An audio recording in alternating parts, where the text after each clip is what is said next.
بسم اللہ الرحمن الرحیم۔ ہندوستان کے اندر ایک بہت بڑی شخصیت گزری ہے حضرت شاہ اسماعیل محدث دہلوی رحمۃ اللہ علیہ کی۔ اہل بدعت کا حضرت شاہ اسماعیل محدث دہلوی رحمۃ اللہ علیہ پہ ایک مشہور و معروف اعتراض ہے، آج میں اس کا جواب دوں گا۔ وہ اعتراض یہ ہے کہ شاہ اسماعیل محدث دہلوی رحمۃ اللہ علیہ نے ایک کتاب لکھی ہے صراط مستقیم۔ اس کتاب کے اندر ایک عبارت لکھی ہے، وہ یہ ہے کہ نماز کے اندر گدھے کے خیال آنا بہتر ہے نبی کے خیال آنے سے۔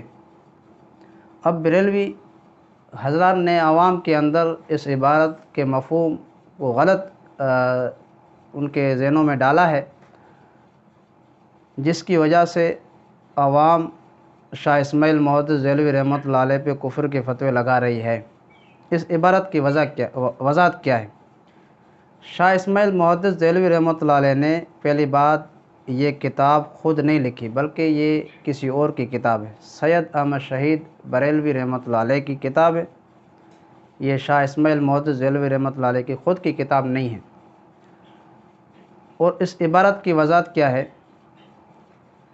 اس عبارت کی وضاحت یہ ہے کہ وہ بڑی شخصیت تھے، مستغرق باللہ تھے۔ انہوں نے کبھی بھی یہ تصور، یہ مفہوم نہیں نکالا جو آج بریلوی علماء نکال رہے ہیں، بلکہ انہوں نے قرآن حدیث کو سامنے رکھ کر یہ بات کی کہ ایک بندہ ہے، وہ نماز پڑھ رہا ہے، اب نماز کے اندر اپنی توجہ کو اپنے پیر اور مرشد کی طرف لے کے جا رہا ہے، ساری توجہ اس کی طرف لے کے جا رہا ہے۔ تو ان بزرگوں کا کہنے کا مقصد یہ تھا کہ پیر و مرشد کی طرف توجہ لے جانے سے بہتر ہے کہ نماز میں گدھے کا خیال۔ اب گدھا ایک حقیر چیز ہے، کون آدمی نماز کے اندر، عبادات کے اندر گدھے یا جانور کا تصور کر سکتا ہے؟ کوئی بھی نہیں کرے گا، وہ ایک حقیر چیز ہے، اس کا کوئی مقام، کوئی حیثیت نہیں ہے۔ اس کے مقابلے میں پیر و مرشد کی بڑی حیثیت ہے، بڑا مقام ہے۔ جب آپ یہ کرو گے، مطلب اپنی توجہ کو اس طرف لے کے جاؤ گے، تو پھر آپ نے جو نماز کے اندر یہ آیت پڑھی ایاک نعبد و ایاک نستعین کہ یا اللہ ہم تیری عبادت کرتے ہیں اور ہم تجھ سے مدد طلب کرتے ہیں، ہمارا یہ سب کچھ نماز، روزہ، زکوٰۃ، ہمارا جو بھی عبادت یہ سب تیرے لیے، تو یہ ضابطہ ٹوٹ جائے گا۔ شاہ اسماعیل محدث دہلوی رحمۃ اللہ علیہ کی اس عبارت کی میں ایک دو مثال دوں کہ پھر آپ خود فیصلہ کریں کہ اس میں گستاخی ہے یا نہیں ہے۔ اور یہ عبارت ایک مناظروں کے اندر بریلوی علماء کے سامنے اکابر علماء اہل سنت، علماء دیوبند نے پیش بھی کیے کہ بھائی اس میں گستاخی کیا ہے، آپ ثابت کرو۔ ایک بندہ وہ جنگل میں جا رہا ہے، راستے میں نماز کا وقت آ گیا، اب وہ نماز پڑھ رہا ہے، اب اس کو ڈر ہے کہ نماز پڑھوں گا تو سامنے سے کوئی بندہ گزرے نہیں، دیکھتا ہے کہ سامنے ایک بزرگ بیٹھا ہوا ہے، اب وہ اس بزرگ کو کہے گا کہ آپ میرے سامنے بیٹھ جاؤ، اور اس کے سامنے لکڑی بھی پڑی ہوئی ہے، یا وہ لکڑی سترہ کے طور پہ لگائے گا۔ صحیح طریقہ کون سا ہے؟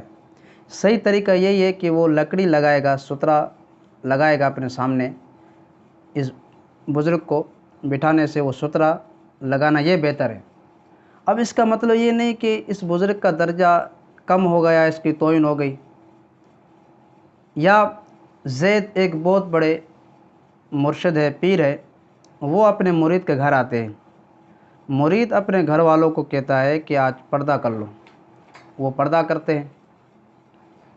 اچانک کوئی جانور گھر کے اندر گھس کر آتا ہے، تو اب وہی مرید پردے کا نہیں کہتے۔ اس کا کیا مطلب کہ اس مرشد اور پیر کی جو شان ہے وہ اس جانور سے کم ہے؟ جب وہ آئے تو پردے کا کہا، یہ آئے تو پردے کا نہیں کہا؟ نہیں، اس کا اپنا مقام ہے، اپنی حیثیت ہے، اس جانور کی کوئی حیثیت، کوئی مقام نہیں ہے۔ تو اس عبارت کے اندر کوئی گستاخی نہیں ہے، بلکہ اس عبارت کا لانے کا مقصد یہی تھا کہ ہم جب نماز پڑھیں تو نماز کے اندر صرف ذہن اور تصور اپنا اللہ کی طرف کریں، نہ کہ کسی اور کی طرف۔